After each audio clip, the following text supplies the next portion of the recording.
Hello viewers, welcome back to my channel Jayanthi Nagarajan's world. இன்றைக்கி நம்ம 10 நிமிஷத்தில் ஒரு பச்சை பயிறு கடையல் எப்படி பண்ணுறதுன்னு பார்க்க போகிறோம். இது ஒரு டயட் ரெசிபி.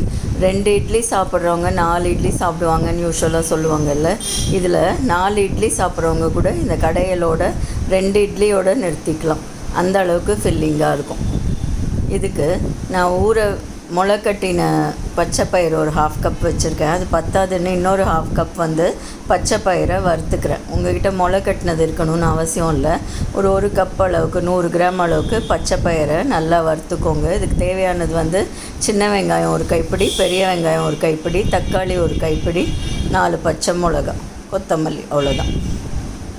குக்கரில் 4 ஸ்பூன் எண்ணெய் ஊற்றிட்டு கடுகு, உளுத்தம்பருப்பு, மிளகா வத்தல் தாளிச்சிட்டு சின்ன வெங்காயம், பெரிய வெங்காயம், உங்களுக்கு பூண்டு பிடிக்கும்னா அது 1 கைப்பிடி போட்டுக்கலாம். பூண்டெல்லாம் உடம்புக்கு ரொம்ப நல்லது. இந்த மாதிரி டிஷ்ஷில் போட்டால் அதோட வாசனையே தெரியாது வெந்துடுறதுனால. ஸோ இது எல்லாத்தையும் போட்டு நல்லா நம்ம வறுத்துக்கணும். ரொம்ப ப்ரௌனாலாம் வதங்கணும்னு அவசியம் இல்லை, ஏன்னா நம்ம வேக தான் வைக்க போகிறோம். இதோட ஒரு 2 தக்காளி, எல்லாமே ரஃப்பாக சாப் பண்ணிக்கலாம், ஏன்னா நம்ம கடையை தான் போகிறோம்.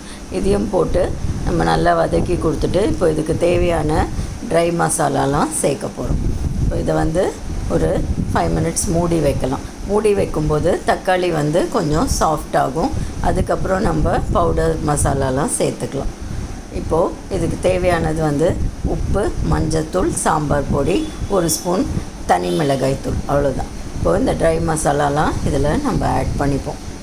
எதுவுமே நல்லா சுருண்டு எண்ணெய் பிரிகிற மாதிரி வதங்கணும் அதெல்லாம் ஒன்றுமே கிடையாது, ஏன்னா நம்ம இதை நல்லா குக் பண்ணிவிட்டு மேஷ் பண்ண போகிறோம். ஸோ ஓரளவுக்கு வதங்கினா போதும். இப்போ இந்த வதங்குற இதோட கொஞ்சம் தண்ணி சேர்த்துக்கலாம். நம்ம இந்த மசாலா பேர்ன் ஆகாமல் இருக்கிறதுக்கு தண்ணி சேர்த்து இது ஒரு கொதி வந்ததுக்கப்புறம் நம்ம பச்சை பயிரை சேர்க்க போகிறோம். பச்சை பயிரை முதல் நாள் நைட்டே ஊற வச்சுட்டு மறுநாள் பண்ணால் இன்னும் நல்லா வேகும். இல்லை சாயந்தரம் பண்ண போகிறீங்கன்னா காலம்பரே ஊற வச்சுட்டு அதுக்கப்புறம் இது பண்ணால் நல்லா வேகும். அப்படியும் இல்லைன்னா வறுத்துட்டு டைரெக்டாகவும் போடலாம். இதுக்கு 1 கைப்பிடி தேங்காயை தண்ணி விட்டு நம்ம அரைச்சி வச்சுருக்கோம்.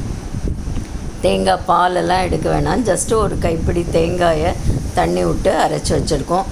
தேங்காய் வேண்டான்னா கூட நம்ம அவாய்ட் பண்ணிடலாம். அது ஒரு க்ரீமினஸ் கொடுக்கறதுக்காக தான் தேங்காய் நான் ஆட் பண்ணியிருக்கேன். உங்களுக்கு வேண்டான்னா அந்த தேங்காயை கூட நீங்கள் அவாய்ட் பண்ணிக்கலாம். இப்போ இது எல்லாத்தையும் நம்ம நல்லா மிக்ஸ் பண்ணிட்டோம். பச்சை பயிரையும் சேர்த்தாச்சு. இதோடு நம்ம அரைச்சி வச்சுருக்கோம் இல்லையா, 1 கைப்பிடி தேங்காயில் தண்ணி ஊற்றி அரைச்சி வச்சுருக்கோம். அதையும் நம்ம இதோடு சேர்த்துக்கலாம். அவ்வளோதான் ஃப்ரெண்ட்ஸ். இப்போ நம்ம குக்கரை மூடி இதை குக் பண்ண வேண்டியதுதான். ரொம்ப சிம்பிளாக இருக்குது இல்லையா.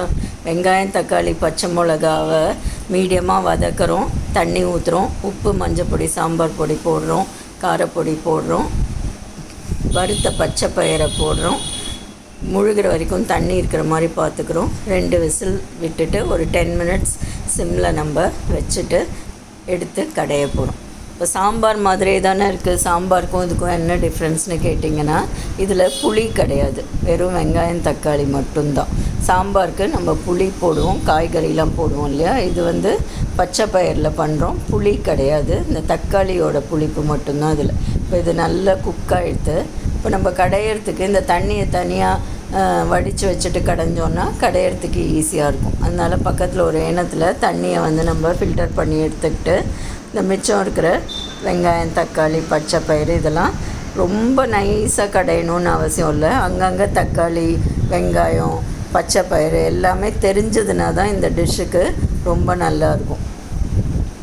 என்னென்ன பொருள் போட்டிருக்கோன்னு நமக்கே நல்லா தெரிகிற மாதிரியான டிஷ் இது. இதுவே கொத்தமல்லியும் போட்டு நல்லா கடைஞ்சி எடுத்தோன்னா திருப்பி அந்த வடித்து வச்ச தண்ணியும் ஆட் பண்ணிடலாம். அவ்வளோதான் ஃப்ரெண்ட்ஸ். சூப்பரான பச்சை பயிறு குழம்பு ரெடி ஆகிடுது. இது ரொம்ப ஃபில்லிங்காக நல்லாயிருக்கும். நீங்கள் 1 கப்பு இதை எடுத்து வெறுமை கூட சாப்பிட்லாம், ஏன்னா ரொம்ப காரம் கிடையாது இதில். இல்லைன்னா சைட் டிஷ்ஷாவோ சாதத்தோடையே சாப்பிட்லாம். யூஸ்வலாக 3 இட்லி சாப்பிட்றவங்க கூட 1 இட்லியை குறைச்சிட்டு 2 இட்லி மட்டும் போட்டுட்டு ஒரு 4-5 கரண்டி இந்த பச்சை பயிறு குழம்பு போட்டுக்கிட்டோன்னா அந்த 1 இட்லியோட இடத்த இந்த குழம்பு அடைச்சி ஃபில்லிங்காக இருக்கும் நமக்கு. அப்போது கம்மியாக சாப்பிட்றக்கூடிய நிலைமை நமக்கு ஏற்படும். ஸோ இது ஒரு டயட் ஃபுட்டுன்னு கூட சொல்லலாம். ரொம்ப சூப்பராக இருக்கும். மைல்டான ஃபுட்டு, என்றைக்கு வேணால் பண்ணலாம். ரைஸோடவும் நல்லாயிருக்கும், டிஃபனோடையும் நல்லாயிருக்கும், வெறுமை சாப்பிடவும் நல்லாயிருக்கும். நீங்களும் இந்த பச்சை பயிறு கடையில் பண்ணி பார்த்துட்டு உங்கள் ஃபீட்பேக் எழுதுங்க. தேங்க்ஸ் ஃபார் வாட்சிங். Please subscribe for more interesting videos.